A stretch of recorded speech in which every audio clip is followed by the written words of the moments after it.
The sport of javelin throw dates back to the Olympics in ancient Greece. The athlete sprints down a runway and just before reaching a line on the ground, hurls the javelin forward. For the throw to count, the athlete can't step over the line, and the javelin has to land point first in the ground.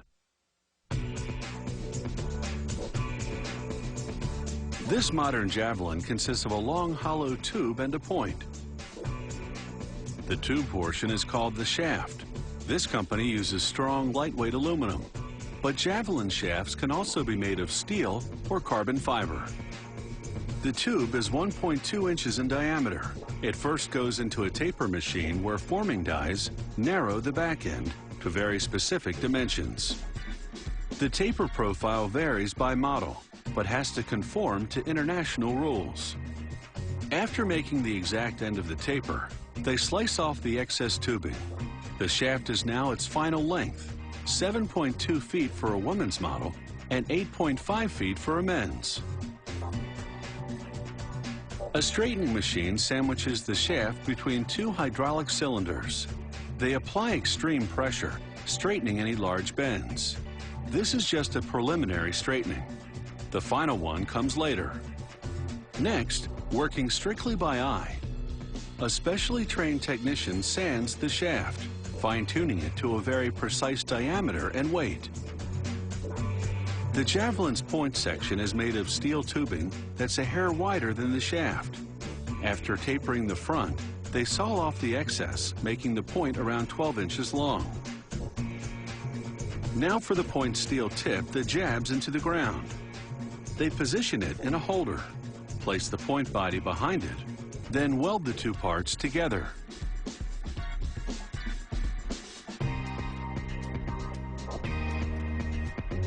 To make the point more aerodynamic, they sand down the weld line until it's flush with the surrounding steel. Using progressively finer grits of sandpaper, they polish away any imperfections until the point is perfectly smooth. Now for the final assembly. The shaft is sporting 2 coats of paint, and the point is nickel-plated to rust-proof the steel. They mark how far up the shaft the point will go and slip it on temporarily. As the javelin pivots precisely where international rules dictate, they add pieces of lead until the javelin balances. Then all the components go on a scale to ensure their combined weight abides by international rules. 1.3 pounds for a woman's javelin, 1.8 pounds for a men's. Next, they squirt a little glue inside the point and drop the chunk of lead inside. They drop in some knotted cord and ram it in with a metal rod. This packs in the lead so it won't rattle around.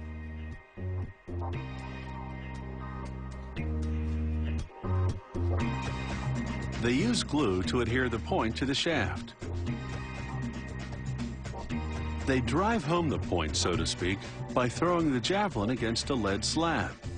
The force of impact pushes the point into its final position. Now they recheck the javelin's overall weight. If it's underweight, they simply tape some sheet lead to the center of gravity, where the hand grip will hide it.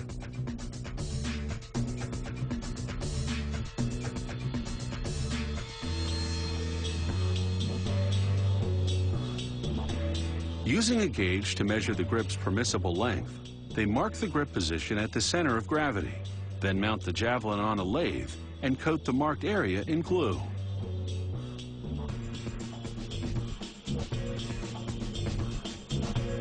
They wind cotton cord around the shaft over the glue. Before cutting the end, they verify the length of the grip with the gauge. They apply 2 decals, one bearing the company name, the other a safety warning. But no seal of approval just yet. The javelin still has to undergo a final straightening. This takes an expert eye and a small hand-operated press to straighten out any bends. It's all a question of aerodynamics. The straighter the javelin, the more likely it is to go the distance.